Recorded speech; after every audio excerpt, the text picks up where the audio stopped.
It's Baptist Mr. P. It's 4:20:55. We reached our high, y'all. It's a Thursday. Well, that means Miss Whitney's in the house. And I'm sorry, Miss Whitney. Miss Whitney, she gets here early, and then she has to put up with my singing, and she'll be over there with her head down like, man, I can't wait till 4:20. You have to stop singing. No. Hey, Miss Whitney, how are you? I'm good. It's good to be back as always. Great. Well, what's going on in beat?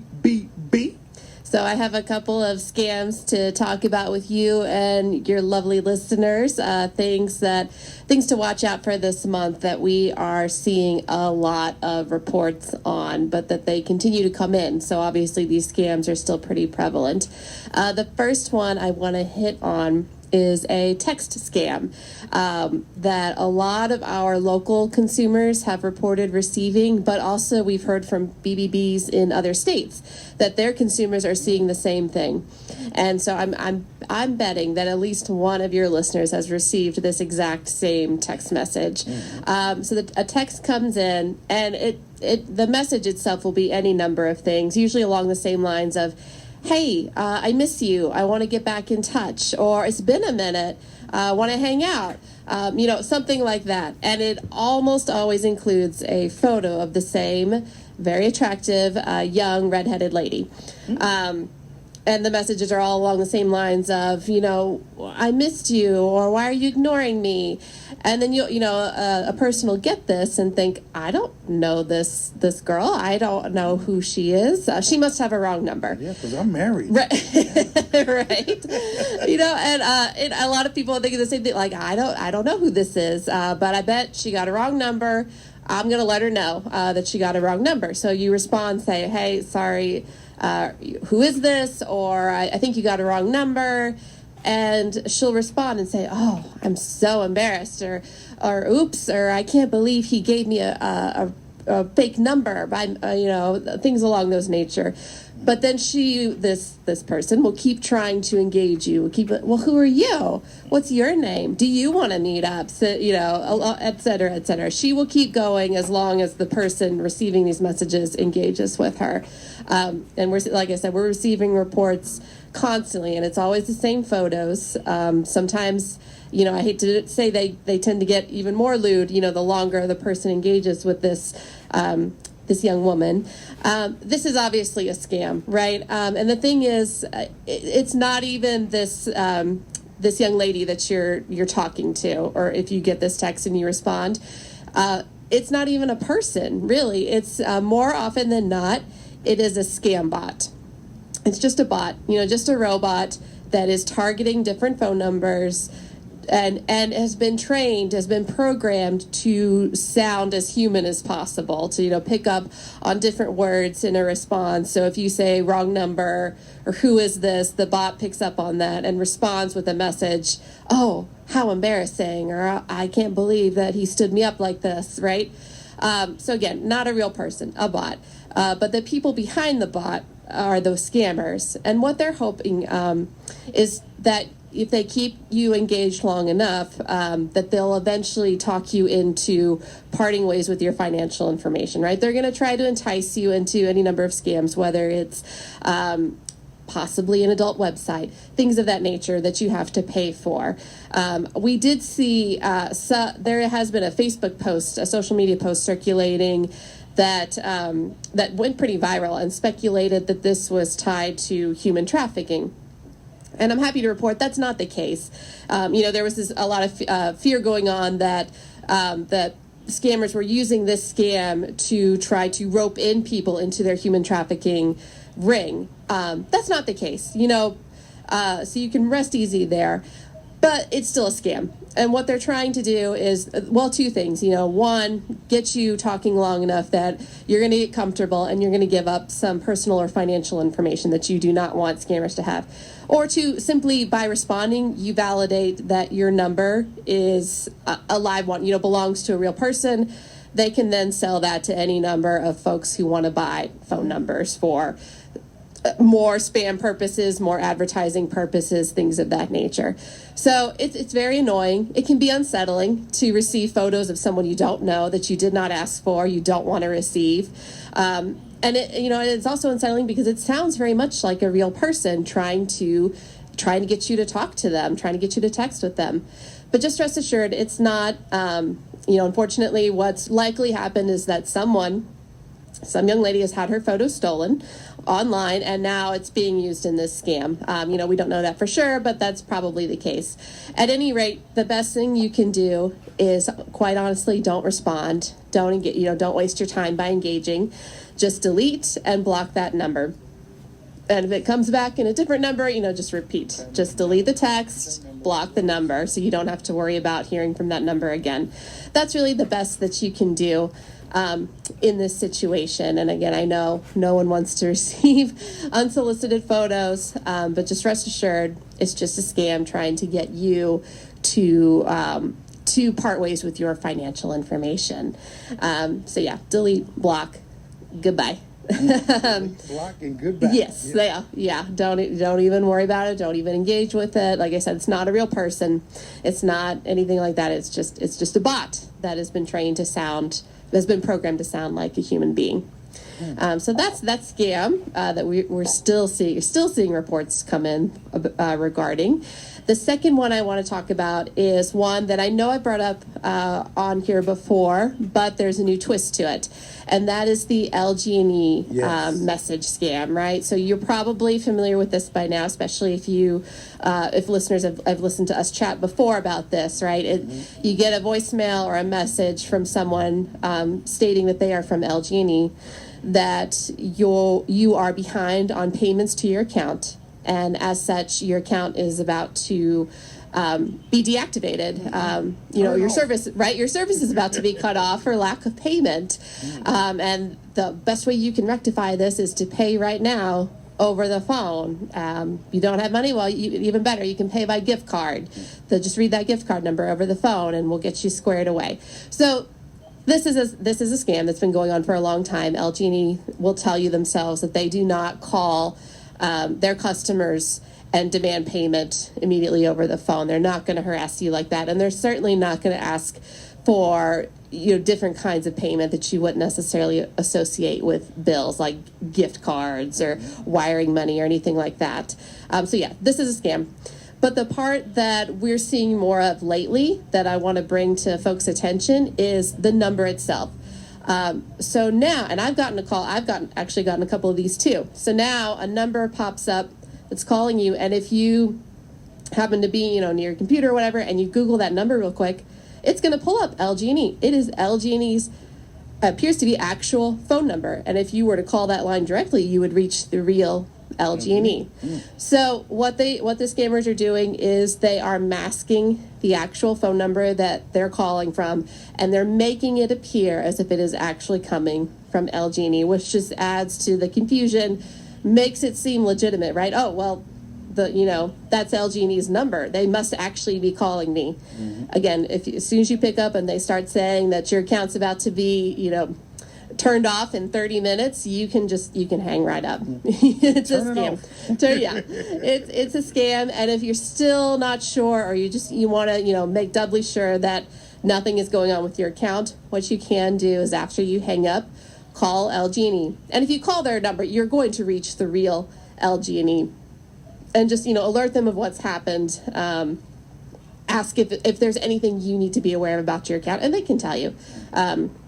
If you do need to update payment information or whatever that is, they'll take care of you. They're not going to harass you and demand money right now, or we're going to we're waiting outside your door to turn off the power. So yeah, just be aware that if you see a number pop up and it is LG&E's number, my advice is to still let it go to voicemail, and because a lot of times they aren't, they may not leave a voicemail, or if they do, you can tell it's a scam.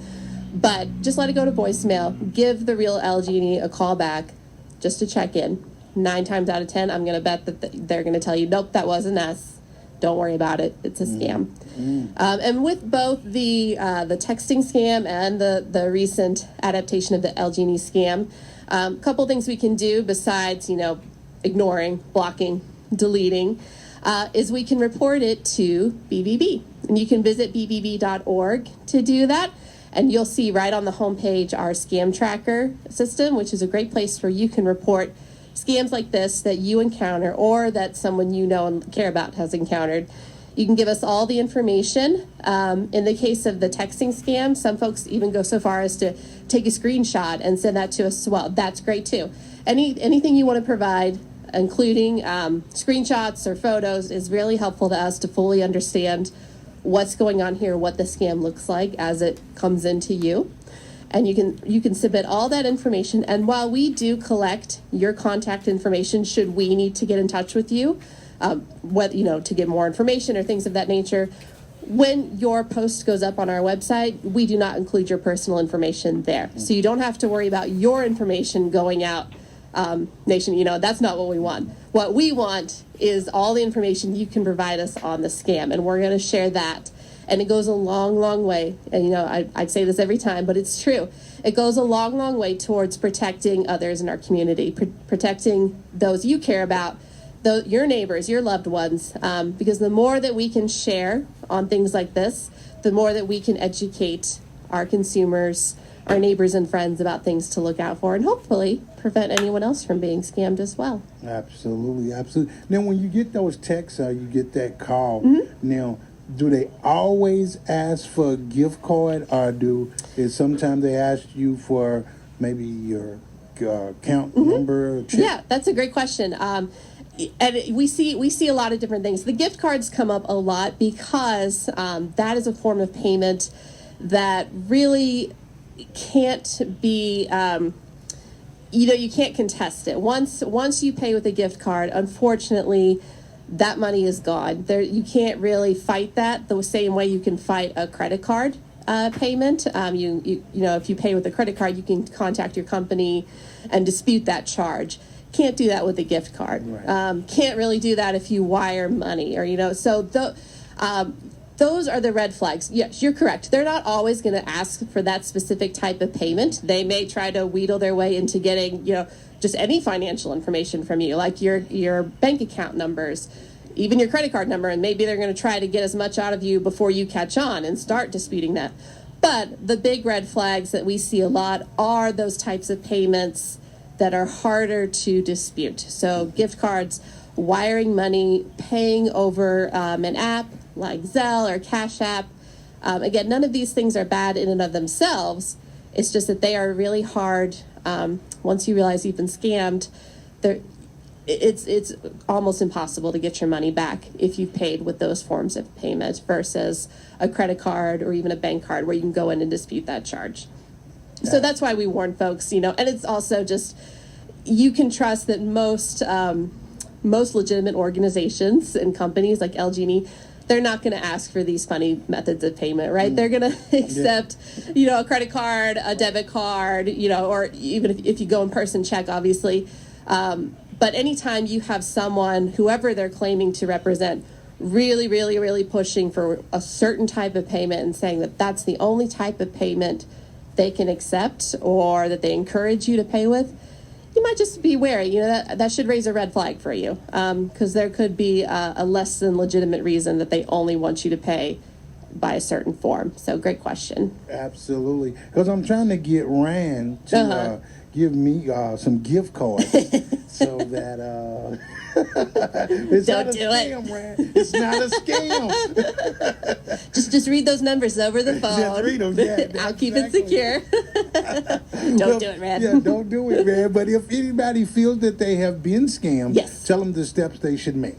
Sure. So it depends on the scam, but first and foremost, you can report it to bbb.org. You can also give us a call at our main line, which is 502-583-6546. That'll connect you to the department you need to talk to, whether it's me to, talk about a scam you may have encountered, or maybe you have a complaint that you need to file against a business. That's the way to do it. You can either call or visit bbb.org. And then, with various types of scams, there are other ways you can report to. Sometimes even filing a police report is warranted if you have already maybe lost or, parted ways with your given out your financial information. Anytime you've done that, you're going to want to contact, the bank, the credit card company, whoever, to let them know that your account has been compromised. If it's a matter of your identity or you're worried about that, go ahead and start changing those passwords. I know it's a pain, but it's better to be safe than sorry. So these are steps we can take if we are concerned or if we know that our information has been compromised. But certainly you can always start at bbb.org, especially if you're even just unsure whether or not you've encountered a scam. I talk to folks all the time who say, I actually don't know. This sounds fishy, but I don't know if it's a scam. Or have you ever heard of this company or organization? And we're always happy to talk through. A lot of times we can say, actually no, that's a scam. You were right to be suspicious. Or sometimes we'll say, we haven't encountered this yet, but we're going to take down your information and we'll look into it and we will get back to you with what we learned. So certainly a great way to start if you know you've encountered a scam or even if you're just unsure. Absolutely. Well, thank you so much, Whitney. Thank Anything you. else you want to share with us? Just happy to be back. Absolutely. Absolutely. We're happy to have you back and keep us up on what's going on with these scams because it seems like since we went through the pandemic and still in the pandemic, but as we're coming gradually out, it seems like that the scams has kind of picked up. Oh, yeah. I think definitely you're going to see, it's one of those things where if it works a few times, they're just going to, they're going to latch onto that and they're going to keep trying. They're going to keep going. And certainly as we see, folks start to get back out there, we're going to see different types of scams develop. And the best we can do is try to stay alert, be cautious, especially about giving out your personal or financial information, and just be aware of what's going on and who you are interacting with. Absolutely. Well, thank you, Miss Whitney. Thank you, Mr. P. And we'll see you in 2 weeks. You will see me the first Thursday of May. The first Thursday of May, right in the Derby. I know, right? Well, thank you, Miss Whitney. And we got more great music coming your way. Well, you definitely want to keep it right here. It's Louisville's Gospel Station, 101.9 FM, 1240 AM, WLLV.